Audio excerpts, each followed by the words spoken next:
Welcome to Andy Staples on 3. Happy Tuesday. What a night in college basketball. I didn't know how long it would take before we led this show with a women's basketball game, but I felt like the entirety of the sports world was watching LSU and Iowa on Monday night. It was pretty incredible because this was one of those that it had set itself up because you had the meeting the year before. You had the Kim Mulkey drama. You had her, saying the Washington Post is writing a hit piece about me, and then the story comes out. You have multiple stars in Caitlin Clark and Angel Reese and Flau'jae Johnson. It had everything. And we've been talking about the men's tournament. We haven't seen anything like this because like UConn on the men's side doesn't have a foil like this. There wasn't somebody last year who challenged them on their way to the national title who could come back and get revenge.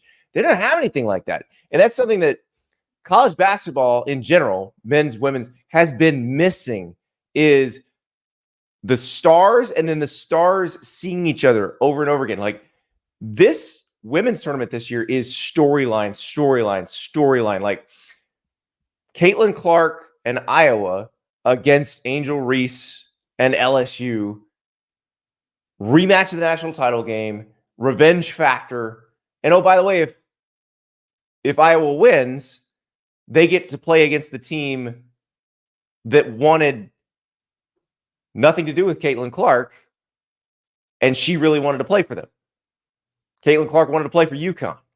That's the opponent in the Final Four, in the national semifinal.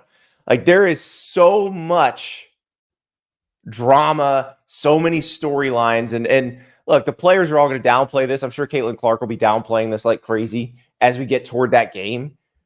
But if you read that great Wright Thompson story that he wrote for ESPN a few weeks ago, that was the team she wanted to play for. So I guarantee there's a little extra here. There probably was a little extra last night. 41 points for Caitlin Clark. There was no way to guard her. There was the moment I think it was the third quarter, where she dribbles up to the wing. Haley Von Lith is trying to guard her, and Caitlin Clark goes behind her back, steps back, and hits a 25, 26-foot three-pointer. And Haley Von Lith does the Michael Jordan shrug. But when Jordan did it against in the NBA Finals, it was, I can't believe I'm hitting all these threes. When Haley Von Lith did it was, what do you want me to do about this? I can't do anything about this person. She is too good. And they tried Flau'jae Johnson. That didn't work. She was getting cooked off the dribble by Caitlin Clark. And the one thing about the game that you wish was different was Angel Reese twisting her ankle in the second quarter. If she doesn't do that, I'm curious if Iowa can pull away in the third quarter like it did. I don't know if LSU could have done anything to change the result because Caitlin Clark was so unstoppable.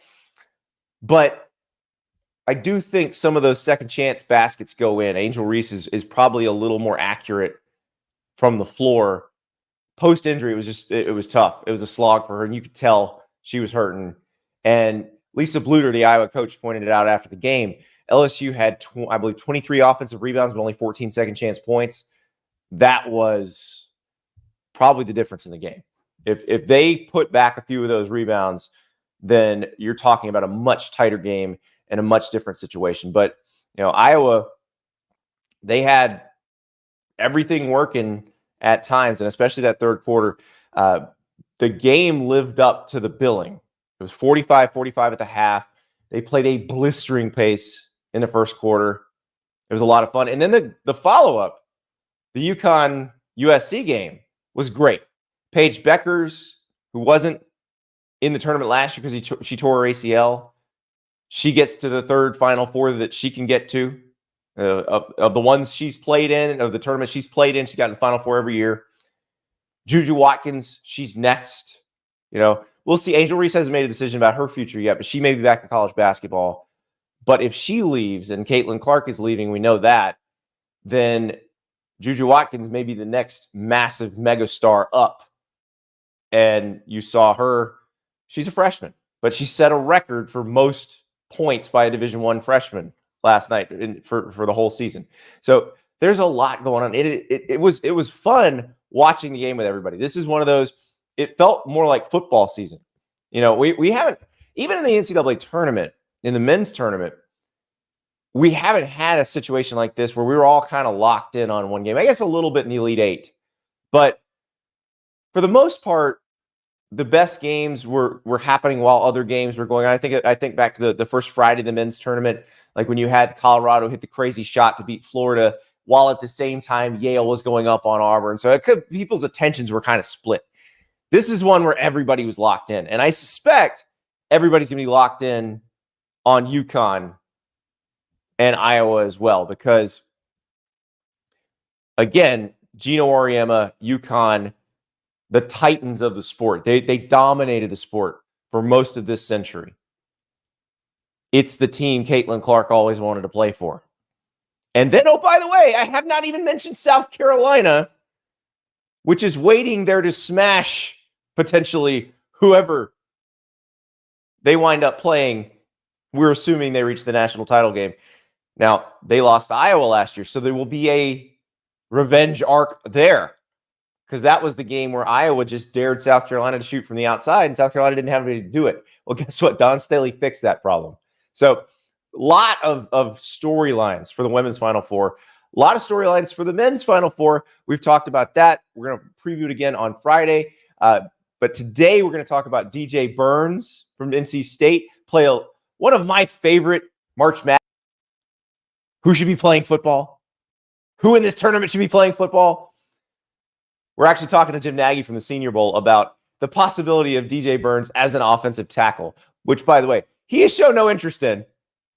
I think he intends to play professional basketball, but we can dream. And also, Jim will talk us through some other NFL draft scenarios. We do need to get hardcore into the NFL draft talk, because we've got less than a month before that first round of the draft. And there's a lot to chew on between the quarterbacks and the receivers and the depth of the offensive tackle class. We got a lot to talk about. But we're going to dream a little bit about DJ Burns and share some stories about some of the basketball to football guys that we've seen over the years, because there have been a few, and it's fascinating to me how that process works. So we'll talk to Jim later in the show. But first, if you do want to watch that men's Final Four this weekend without cable, Prime Video has you covered. Watch every game live on your phone, on your laptop, or on your television on Prime Video. All you have to do is, within Prime Video, you add on a subscription to Max. That'll get you TBS. That'll get you the Final Four games and the National Championship. Prime Video gives you choices to add on different channels. And when you do, everything is available within the same app, one password. You don't have to do hold on, let me go to my phone, let me scan the QR code off my TV. No, you're logged in. Once you get logged in, you're logged in. It's a fantastic process. Plus, you get all the Prime Video offerings. That Fallout show, I saw the trailer for that. Listen, they've figured out how to make the shows based on video games. That Fallout show looks cool. So click the link in the show description to learn more, to get yourself signed up. If you're watching on YouTube, it's in the show description here. If you were listening in podcast form, it's on the show description on your favorite podcast platform. Click that link. Get signed up for Amazon. You can watch the men's Final Four. No cable necessary. All right, back to the women's Final Four, which is set. We go now to Albany. Kyle Huesmann of the Hawkeye Report. Kyle, you are in Albany right now. You were in the building last night for this spectacular game. Was the energy as great as it seemed through the TV? Oh, I mean, absolutely. First off, thank you for having me on. Oh, we're not hearing Kyle. We got Kyle muted. We got to figure out how to unmute Kyle. So that's all right. We'll put Kyle down for a second. We'll get him straightened out. I'm going to vamp. But we could talk a little more about this game. And I was very impressed with the way Iowa ran LSU defenders, whoever they were, through screens. It it was Haley Von Lith for a while. It was Flau'jae Johnson for a while. The Haley Von Lith thing in the second quarter, I posted the gif of Sideshow Bob from The Simpsons stepping on the rakes.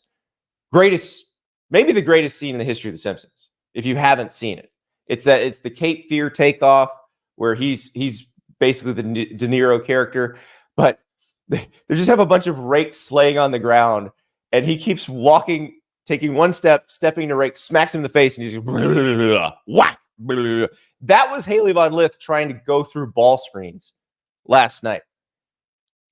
Iowa was absolutely crushing it. So I don't know. Apparently we've got Kyle, so let's bring him back up. I don't know why I'm not hearing him, but how are we doing, Kyle? What was it like in the building last night? Yeah, first off, thanks for having me on. It was exactly what you would have hoped for that type of game. Obviously, there were a lot of storylines from last year's national championship game, and there was a lot of hype coming into this game for it. And the energy inside the arena was absolutely what you would expect. Iowa fans traveled really well. I would say that they probably had 80%, if not more than 80% of the fans there. So with Iowa winning the game, it was really loud for most of the night. But the first half and really even the whole game certainly met the hype that was built up for it. Just a fantastic first half. Both teams going back and forth. Both teams making runs. But this is kind of what we hoped for was a game that lived up to the hype. One that hasn't really happened for women's basketball in a while. The game's growing like it never has before, and you really needed a game to live up to the hype. Had Iowa or LSU just blown the other out, I think people would have been disappointed. But back and forth game for the most part was exactly what you hoped for, and that's exactly what they got. Well, and you need last year's game to make this year's game feel this special. It feels like if it doesn't work out, like if South Carolina beats Iowa in the semifinals and it's a South Carolina LSU final, we're not talking about this like this. The fact that there's the history and you have the Kim Mulkey storyline, you have Angel Reese all season being a story. It felt like everything came together. And then, as you're watching it, because that first quarter, the pace of the first quarter was insane. As you're watching that, is it like hard to catch your breath? Yeah, I mean, a little bit. I'm kind of used to it from watching Iowa so much. I mean, they love to go at that type of pace. But coming into the game, if you would have told me that Iowa was going to hit five first quarter 3-pointers, LSU is a team that doesn't make a lot of threes. They came into the game just averaging 4 per game. So I would have thought that 5 threes from Iowa in the first quarter would have put them in a pretty good lead. But LSU, to their credit, hit a lot of shots there. I think they hit 3 first quarter threes. But yeah, the first 7 minutes of the game was just back and forth at an incredible pace. It didn't seem like anybody could miss a shot. And then it settled down there towards the end of the first quarter. LSU really went on a run. I think it was 10-0 in the first quarter. But yeah, that first quarter, that first 7 minutes was just an incredible pace.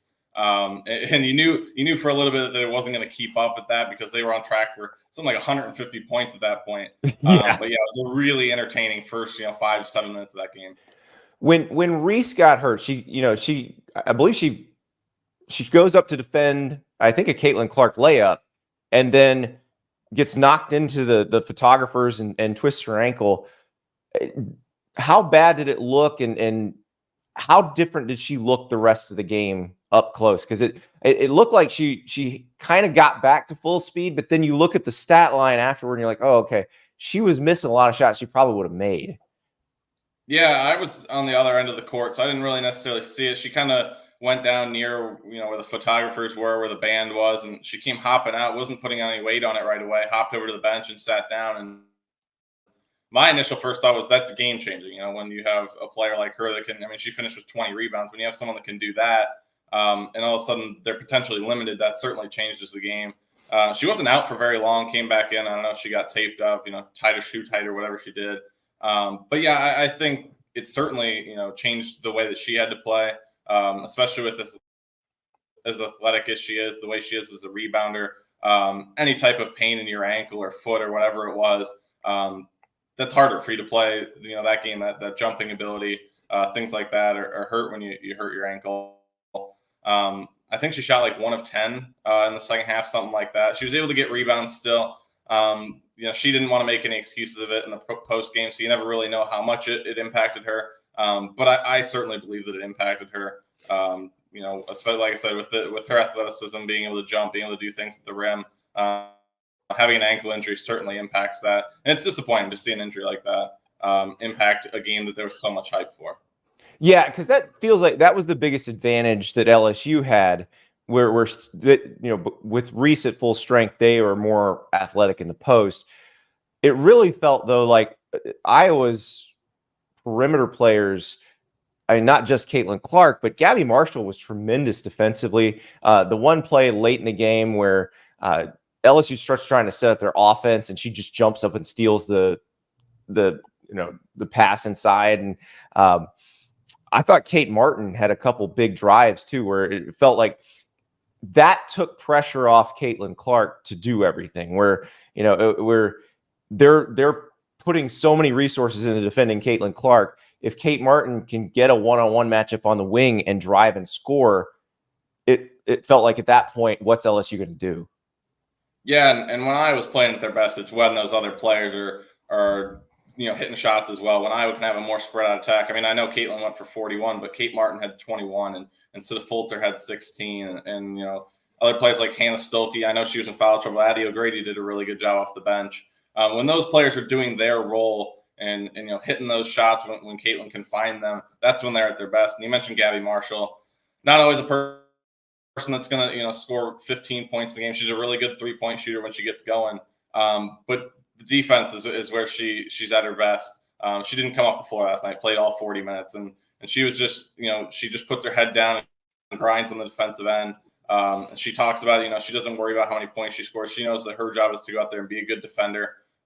She talked recently actually about in high school she was a scorer, but she knew that with her size in college, defense was going to be where she was going to be able to get on the court. And then you see her that pass that she knocked down, she just snagged that up there. That wasn't a deflection. That wasn't anything like that. She just caught that ball in the air.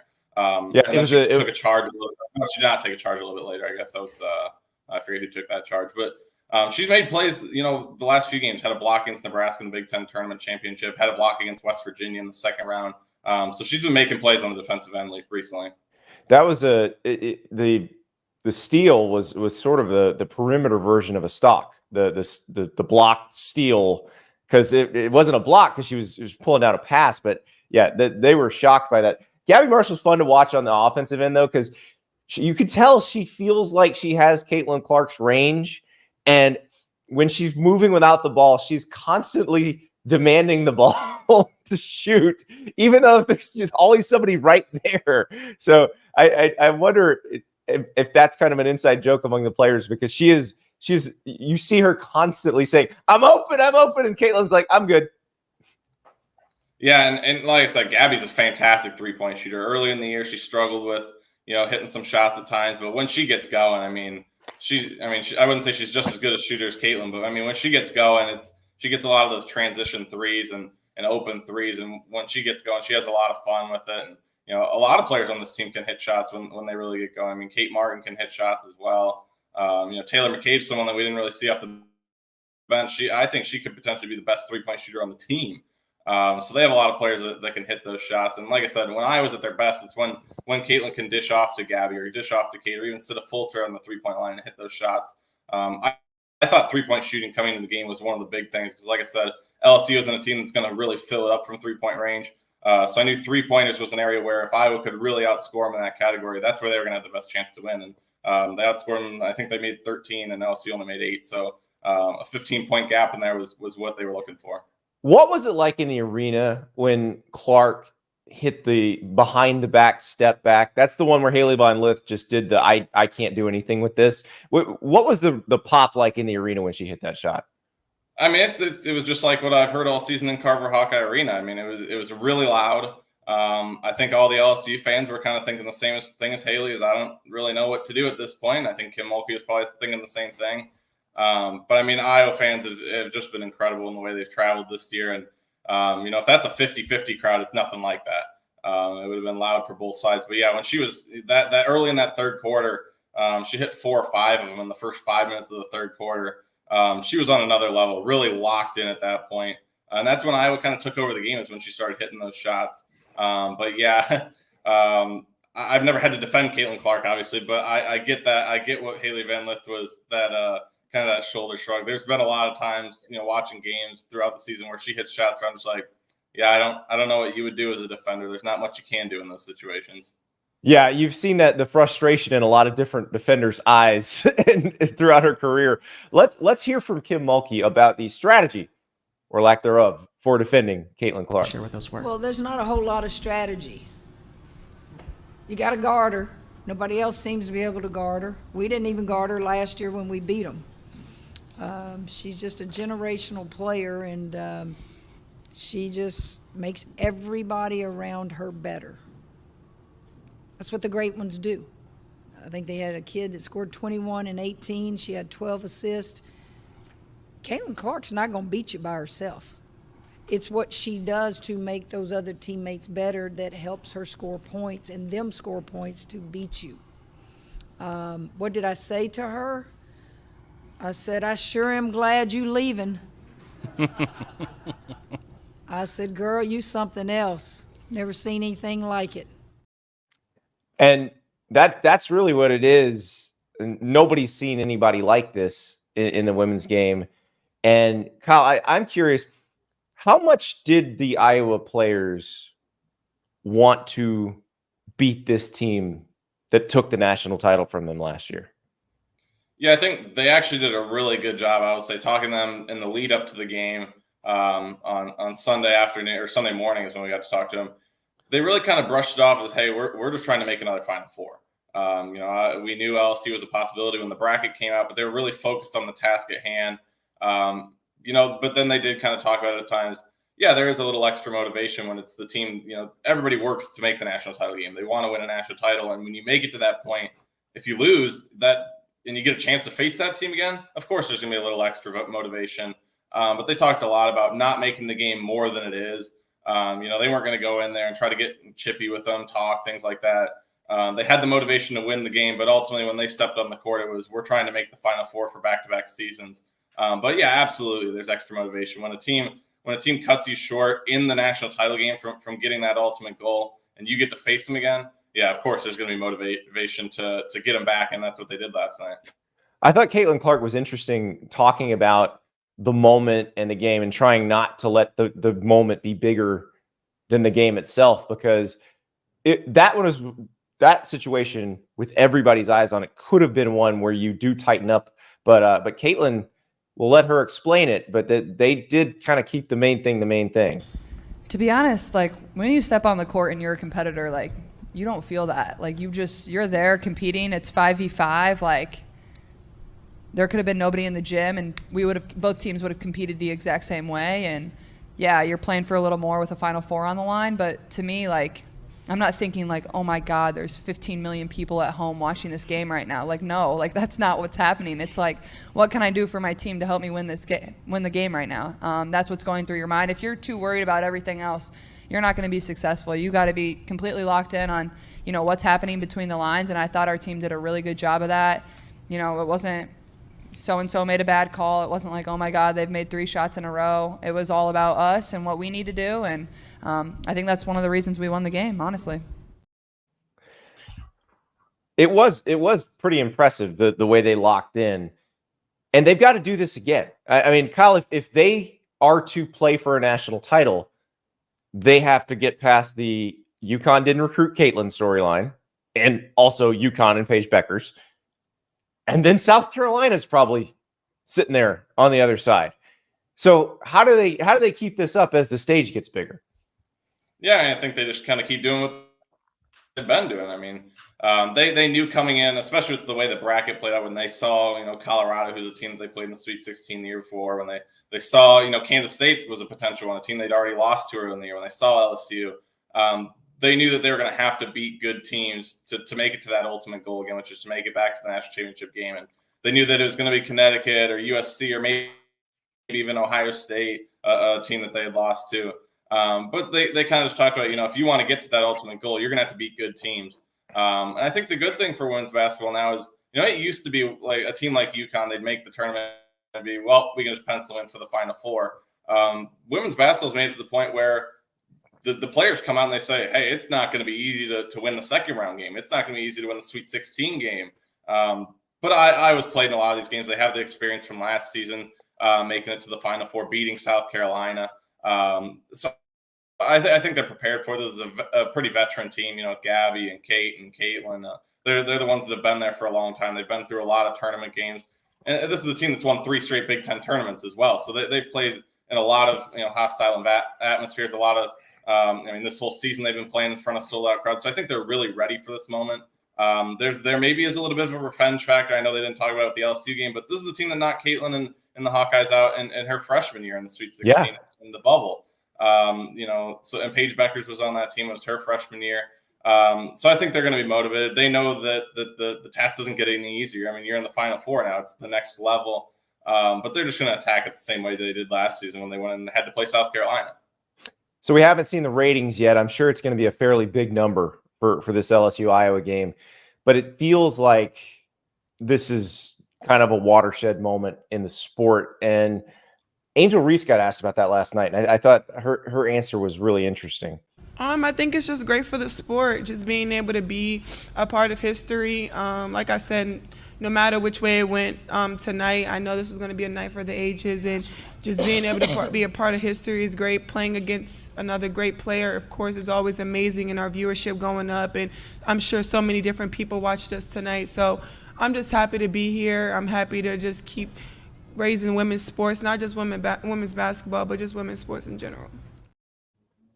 I mean, could you feel that in the building? Because it certainly seemed like on social media as you're watching. I thought ESPN, and I realized you were at the game, but I thought ESPN did a good job with the cinematography, for lack of a better word. Like, they made it feel huge. And did it feel that huge inside the building?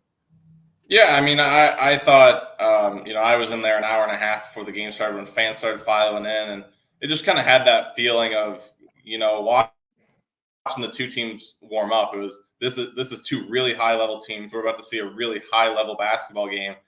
You mentioned the talk on social media.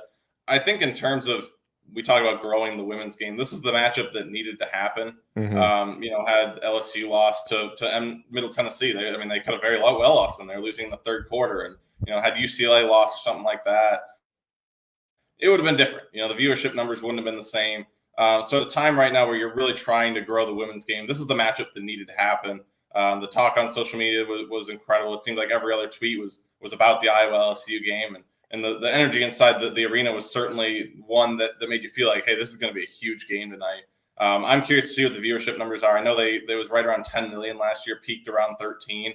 I think it'll be similar to that. I'm really curious to see if they could potentially beat last year's game, because it just seemed like everybody was really excited to see this game, and kind of different than we've ever seen for women's basketball before.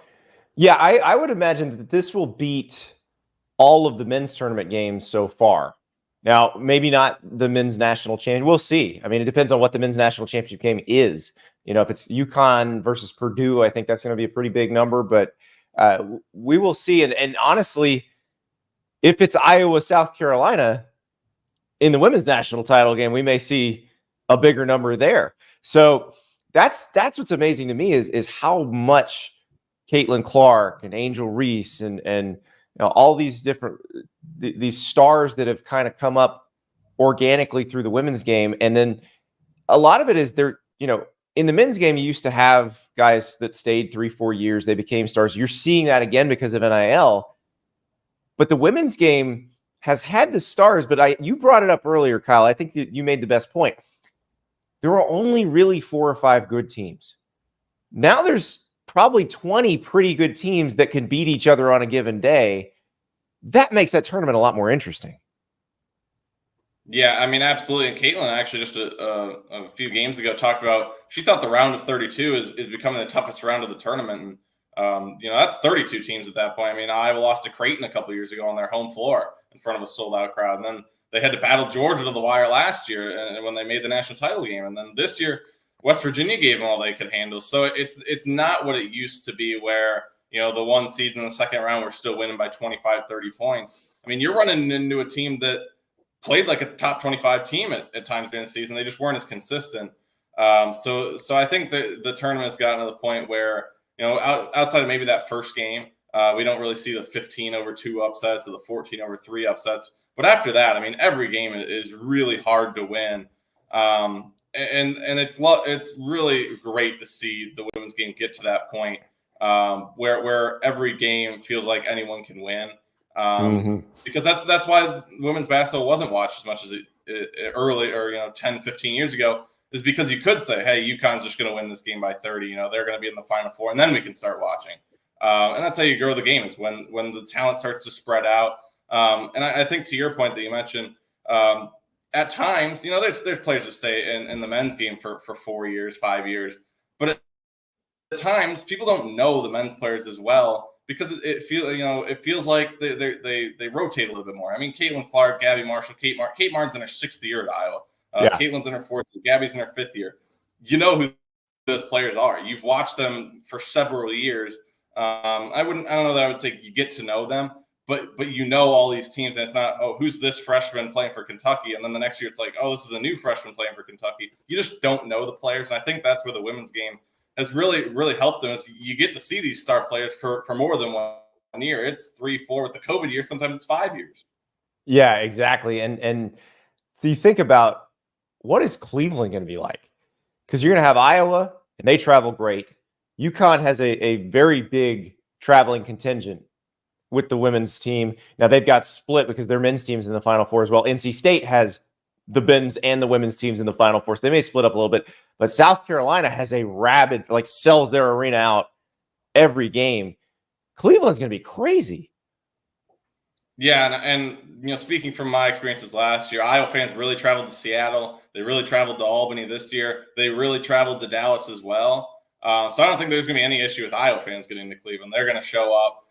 It will be interesting, though. To your point, it's not very often. I'd be curious the last time where NC State and UConn having their men's and women's teams. That seems pretty rare to have that happen. Yeah, so UConn, because of Jim Calhoun and Gino Auriemma, I think had it a few times, but it's not normal, and it's definitely not normal at NC State. So it's gonna be a fun weekend of hoops on men's and women's side. Kyle, have fun. That sounds like a crazy event, and what a ride you've gotten to cover. Yeah, I mean, this is my 3rd year covering Iowa with Caitlin Clark, and just as an observer of the game, just watching women's college basketball the last 2 years.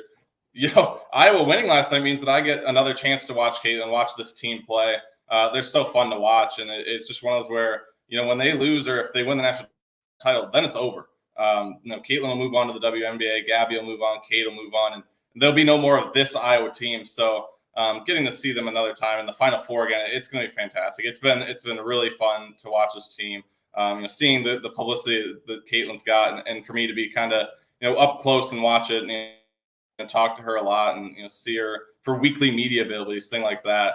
I've been really close to it, and I've been really fortunate to be able to cover what I think is the best player to ever play women's college basketball. I think you're going to have a lot of people who agree with you. Kyle Huesmann from the Hawkeye Report, thank you so much. Have a safe trip home from Albany. Yeah, thank you for having me on. So if you're not already subscribed to the Hawkeye Report and you're an Iowa fan, what are you doing? That is On3's Iowa site. Fantastic community. They've had a lot to celebrate with Caitlin Clark. They've had a lot to complain about with Brian Ferentz. But new offensive coordinator, new year, new everything. This is going to be a really fun weekend of college basketball. Between the women's Final Four and the men's Final Four, there's a lot. And it's interesting because what Kyle and I were talking about with the way the women's Final Four used to work, and it really was like, okay, we're going to wait until UConn and Tennessee play, or UConn and Notre Dame, or UConn and Stanford. That's pretty much it. There would be like 3 teams that could really compete. It almost feels like the men's side is like that this year, where this is the UConn Invitational. Like, can anybody actually compete with UConn on the men's side? It feels like those Gino Auriemma teams that Dan Hurley's got them playing like, and we'll see. Maybe Alabama is that team that can compete with them, or maybe it's NC State or Purdue coming from the other side in the national championship game. But Adrian, he's hitting back on Kyle's assertion that Caitlin Clark is the greatest player in the history of the women's game. Best player ever. You must not follow all the great players that played for UConn. Okay, so we're talking about Diana Taurasi, Sue Bird, Maya Moore, who is Caitlin Clark's idol. I mean, I'd love to ask them. Rebecca Lobo called the game last night. We're talking about great former UConn players, but I would argue that Caitlin Clark is up there, if not better, than all of those. And we can bring the classic Tennessee players into this too. We can talk about Candace Parker, Shamika Holtzclaw. Like, Caitlin Clark just takes over games. It is. I'm trying to think of anybody else who took over like that. Taurasi, I think, for me, would be the other one where it felt like she could just slip into that unstoppable mode. And I covered Tennessee early in my career, so the Lady Vols were huge then. Pat Summitt was still coaching. This was toward the end of the Meeks era, and so there was this at that point. That was when UConn was developing the aura of invincibility, and Taurasi was she felt unstoppable at times. So if I had to say who is it, it's probably between Caitlin Clark and Diana Taurasi. So you gotta figure out who that is. But it's a very interesting GOAT debate, and one that I think that more people are going to have because more people are watching. And we just spent 30 minutes on that game, and it's been interesting in the chat. You got people arguing back and forth. Feels like everybody watched it. So that was fun. That was a lot of fun. I can't wait for this weekend because, again, you've got those games on the men's side, very intriguing. Women's side is going to be wild because you're either going to have Iowa and South Carolina, UConn and South Carolina, or you're going to have NC State pulling off potentially the biggest shocker in the history of the tournament if they beat South Carolina. So this is going to be a lot of fun. Speaking of NC State, on the other side, on the men's side, they are the darlings of the men's side of the NCAA tournament because they ran through the ACC tournament, 5 wins in 5 days, got an auto bid into the NCAA tournament, and they've been awesome ever since. They've got the 3 post guys that all, Diarra, Middlebrooks, and DJ Burns that do something different. They've got Horn, who can score. But DJ Burns is the one who has captured our imagination. And for me, I always do this every year where I look for these players in the basketball tournament, like who should be playing football here? And DJ Burns, obviously, I remember watching him in regular season games last season at NC State. And for those who don't know his story, he actually started at Tennessee, then he went to Winthrop, and then came to NC State before the 22-23 season. And it kind of didn't immediately make his impact felt. It took a little while. It took, about half of that season for him to really get going. But then you realize he's this huge guy with this incredible touch. If you double team him, he's going to pass. He's going to find somebody open. If you do not double team him, there's the play the other night where he's waiting for the double team to come. It doesn't come. He dips that shoulder, spins around, just so quick and so light on his feet for someone who is a massive guy. He's listed at 6'9", 275. Our next guest, we're gonna apply the NFL scout's eye to those DJ Burns measurements and see if we can get the real thing. But Jim Nagy, the executive director of the Senior Bowl, he's been tweeting about this all tournament because this is a man who made his living as an NFL scout. He's now the guy who brings all the dudes to the Senior Bowl that they think are going to be potentially some of the best players in the draft every year. So this is a man with a very trained eye.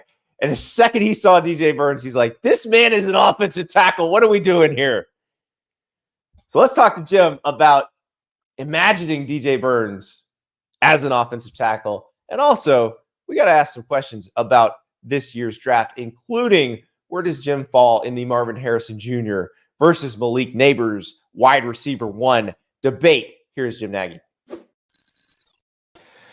We welcome Jim Nagy from the Senior Bowl because I saw a tweet on Monday that said, I have received information from multiple NFL scouts saying they are intrigued by NC State's DJ Burns. And this was a follow-up to a tweet from a couple days ago where you said, we got to see this guy kick sliding. We got to see him pulling, firing out of his stance. And I'm thinking, okay, maybe it's an April Fool's joke, but I don't care because Jim, you didn't know this about me before we started doing this, but every year when I've watched the NCAA tournament, half the reason I watch is to see who should be playing football.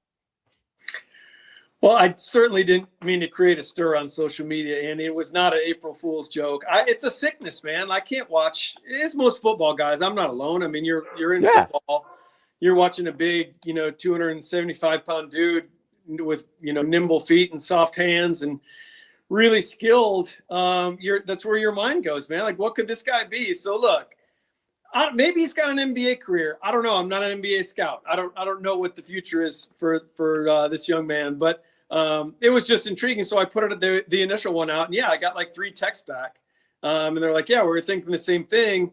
And then today, after it really blew up, a buddy of mine who lives in the Research Triangle area that scouts for a team, he was like, man, he's like, you totally blew this thing for me. Like, his hope was that NC State got knocked out really early, and then he was just going to slide down the street and work DJ out and try to do it privately. But now this thing's kind of blown up. But again, there's so many things that come into play, Andy, when you make this projection, like whether they've played football in the past or not. I mean, I think Antonio Gates is probably the best example of that. The guy was a good high school football player.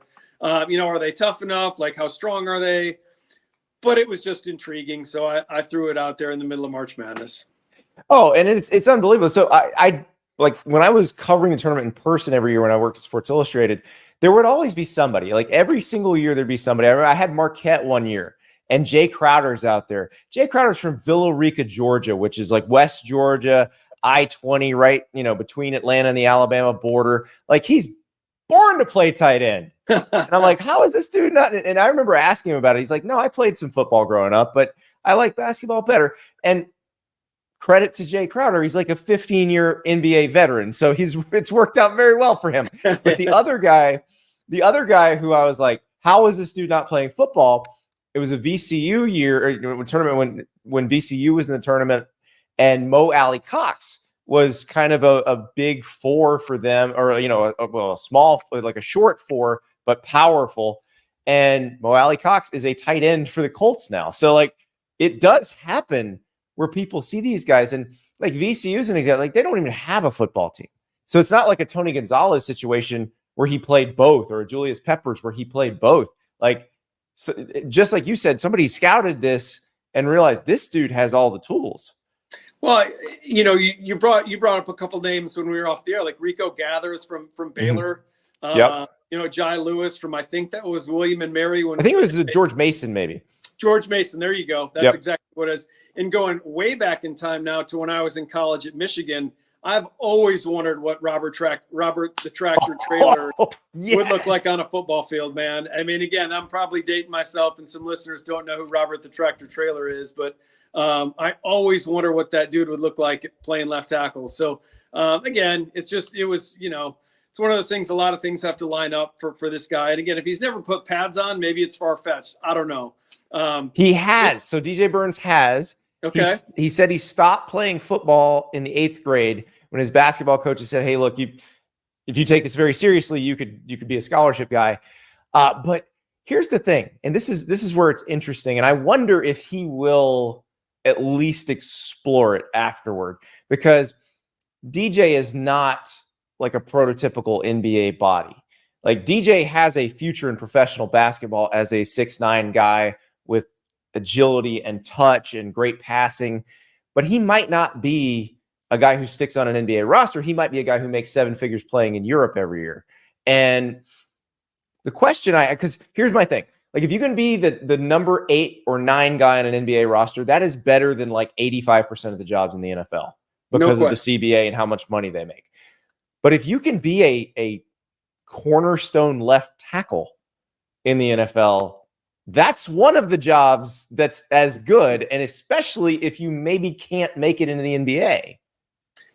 Yeah, I mean, look at Jordan Mailata for the Eagles. Yes, they stashed him away for a couple of years, and look what you got. So yeah, it's probably a developmental thing. It's good to hear that he has at least put pads on at one point in his life.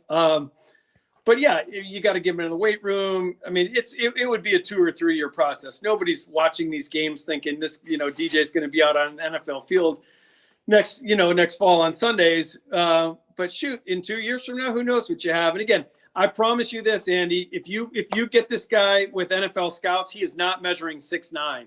You know that as well as I do. Oh, no. Okay. I want to test your scout's eye on this, because he's listed at 6'9". You're thinking probably 6'7" at pro day. 275 is as a someone who watches a lot of football and has to kind of gauge lineman weight. 275 seems a little off as well to me. I'm guessing right around 6'7", maybe even like 6'0", 6'6", 6'0", 6'7". I don't know. 6'9" looks really generous. And yeah, I think he's north of $3 bills. I would think in that 6'7", 310 pound range. Again, if I ever lost my job in football, I always joke, Andy, I could get a job at the circus. That's one thing I can do. I can guess weights. I can guess heights.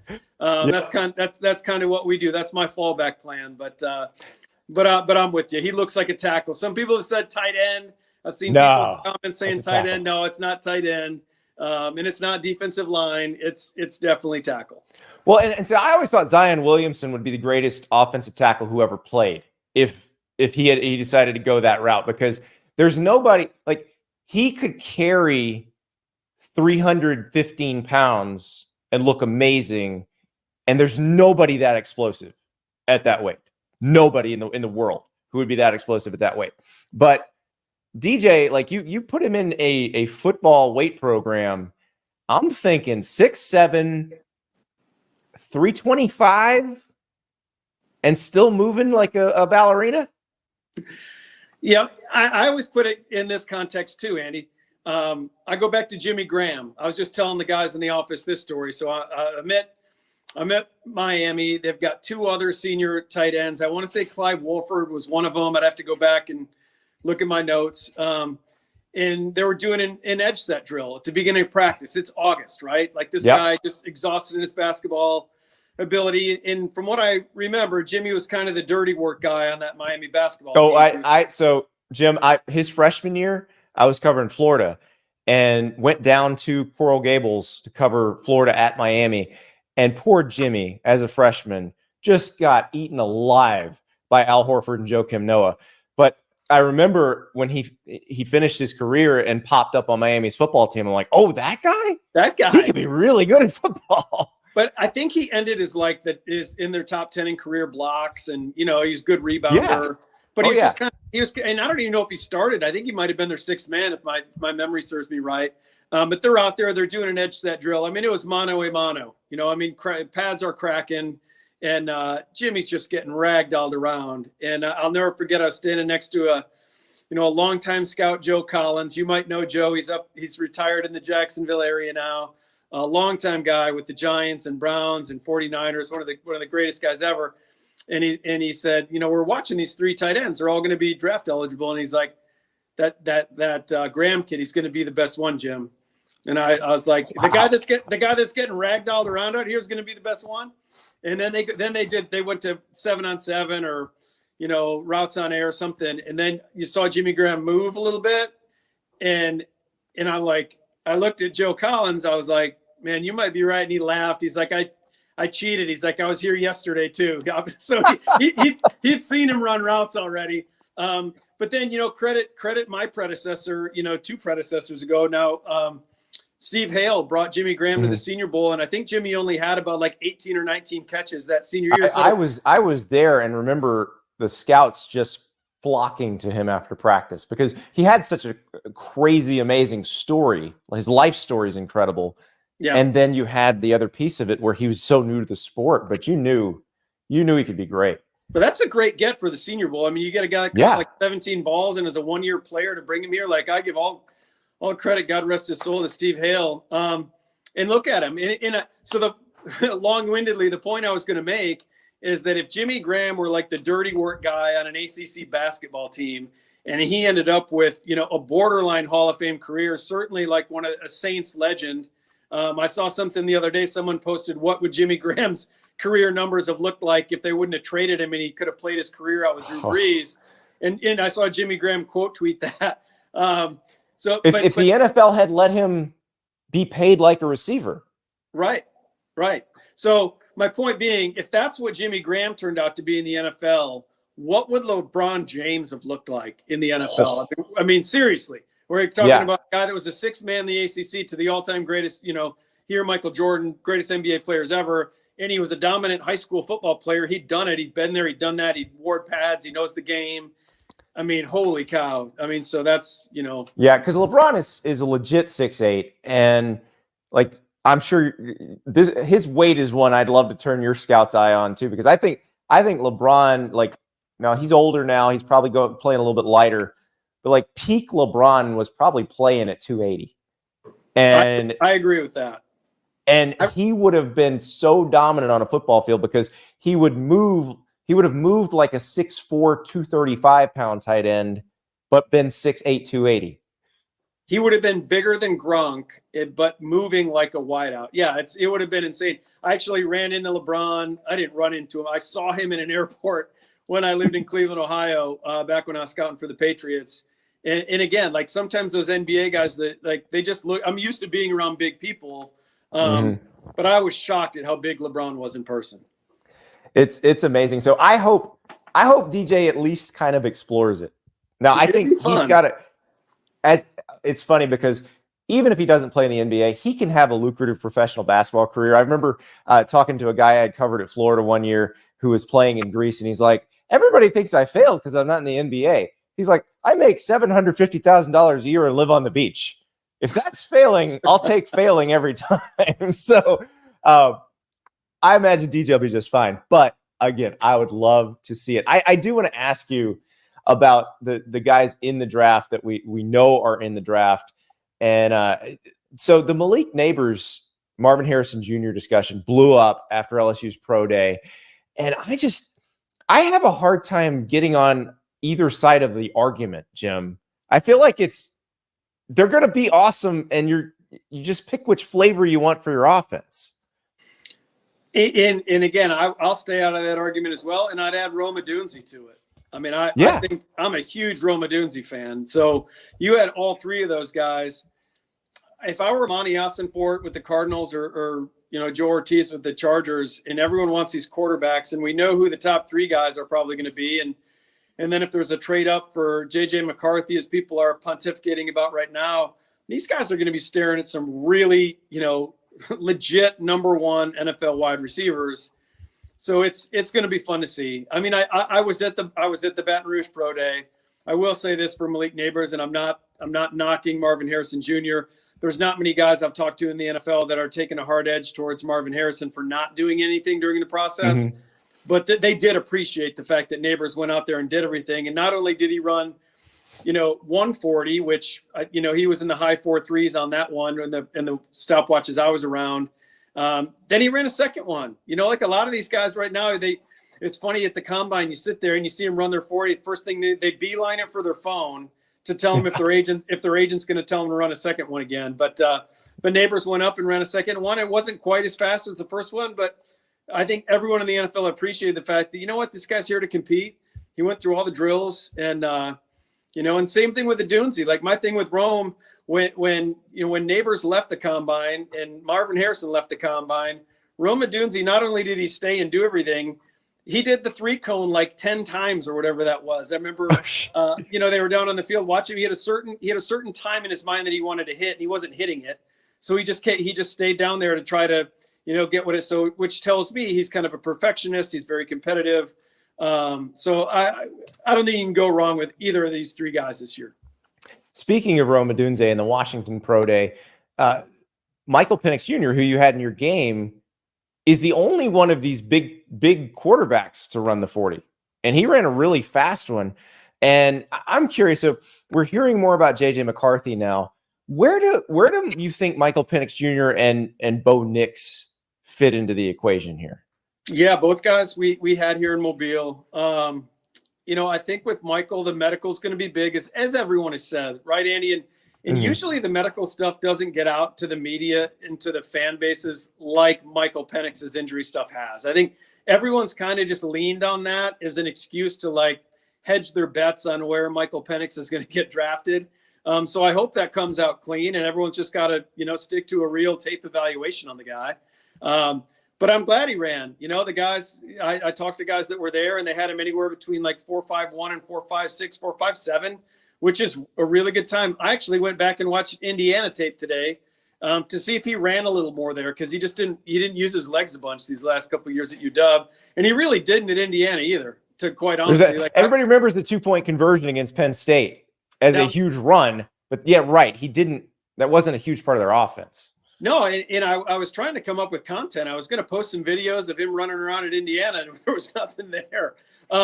So no, yeah, he's the only guy, and it's too bad. And not that, again, I don't think the league's taking a hard stance on this, but being in Baton Rouge, there was a couple guys on the LSU staff. I didn't make this up to get clicks on social media. A couple of the guys, when he opted not to run, were like, Jim, if he would have run close to Thomas and Neighbors.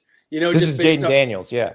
Jaden Daniels, my bad. Yeah. Jaden would have run close, you know, just based off their GPS stuff. So if he would have been in the 4.4s, and then JJ McCarthy can roll, I know he can. It just would have been Mays fun. fast. Yeah, I think Bo Nix. I went back, I did that. I went back and looked at the Penix Indiana stuff. I went back and looked at some of Bo's Auburn stuff to just watch him run around and be more of an ad lib player. And he's a really good athlete, and he didn't test. I mean, Bo's a really good athlete. So it's an interesting class, man. It's gonna. We're less than a month out now, and that's probably all we're gonna talk about for the next 3 weeks. But they're 6 legit guys, and then Rattler, being maybe the 7th MVP of your game. Spencer Rattler's a guy that people like, that think that he can be an NFL starting quarterback. Michael Pratt at Tulane. I was at his pro day last week, and there was a bunch of quarterback coaches and offensive coordinators at that pro day. And listen, they don't go to pro days if they think the guy's going to be a backup in the NFL. So there's starter love for Michael Pratt too. So one thing I love about talking to you is you bring out the guys that we're going to be talking about come next fall, that blow up as rookies. We saw Puka Nacua this year. So you had a thread on Twitter the other day where you were saying, guess the player. This guy's, the NFL scouts really love this guy. This is a guy you're going to be talking about a lot in the fall. So tell us about Cole Bishop from Utah. Yeah, so Cole is an early out junior. So he's a young guy. I think he's only 21 years old. Younger guy, came out as a true junior. Played a lot as like an underneath zone player for them. They blitzed him a lot. He's a really good blitzer. What you didn't see a lot, you didn't see him play from depth a lot, and you didn't see him in a lot of man coverage, which I think scouts got to see him do that here. And he checked both those boxes. And then he went to the combine and he ran like mid 4.4s. His agent tells me it's been adjusted down to a 4.40. Who knows? Who cares? Mid 4.4 is fast enough for a safety. That'll work. Yeah. That'll work. But really, really similar. If you want to do a comparison thing, that's Jalen Petrie. So when Jalen Petrie when he was at Baylor a couple of years ago, and he had the 17.5 tackles for loss, he was basically kind of an apex player, and they would bring him off the edge and he would blow stuff up. And they blitz Cole a lot as like a gap, B gap blitzer. So you just didn't see a lot in coverage. So he checked those boxes here. He ran really well.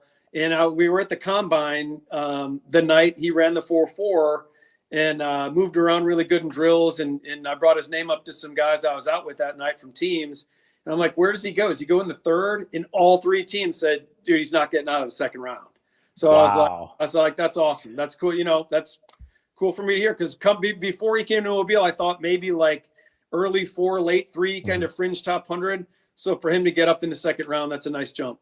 One more guy in your game who I'm curious about what you foresee from him in the NFL, like what role you see him playing, is Jaheim Bell.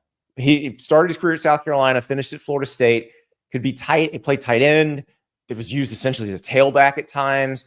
What do you foresee him doing for whatever team drafts him? Well, he's the positionless player, right? I think you talk to defensive coordinators, they're all looking for the positionless player, and that's such a departure from where we were 10 years ago. Those guys would have been tweeners back then, and teams would have been looking for reasons not to draft them. Oh, they don't fit us. I think if he gets with an imaginative offensive coordinator, again, pick a guy off the Kyle Shanahan tree or Sean McVay tree, he can do all that stuff, Andy. I really do. I think he can do all that stuff. I think he can be a ball carrier. I think he's a mismatch in the slot. I mean, you're going to have a hard time putting safeties on him. You certainly can't cover him with most linebackers. So again, I just hope he goes to the right place that can kind of use him and be creative with him, because he's a talented playmaker.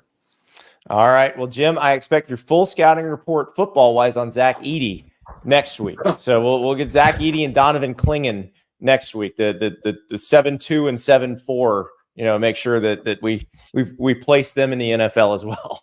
That's a quick summary. Too tall. It's easy. That's scouting right there, baby. Jim, thank you so much. All right, Andy. Thanks, man. Jim Nagy, the executive director of the Senior Bowl, one of my favorite people to have on the show, because he takes you so far behind the curtain of that scouting process, and he just thinks the same way I do. When he sees someone who looks like a great football player, doesn't matter if they're playing football or not. It's like, let's figure out how to make this guy a football player. That was a lot of fun today. We're going to have a lot of fun tomorrow. We're going to be talking a little Ohio State. We're going to check in on the Buckeyes, the team that I think probably is going to go into the season, preseason number 1, expected to win the national title. We'll see if they can live up to it. But right now, they seem to have a roster for it. We'll see how that is progressing through spring practice with our friend Spencer Holbrook of Letterman Row. We'll talk to him on tomorrow's show. We'll talk to you on tomorrow's show.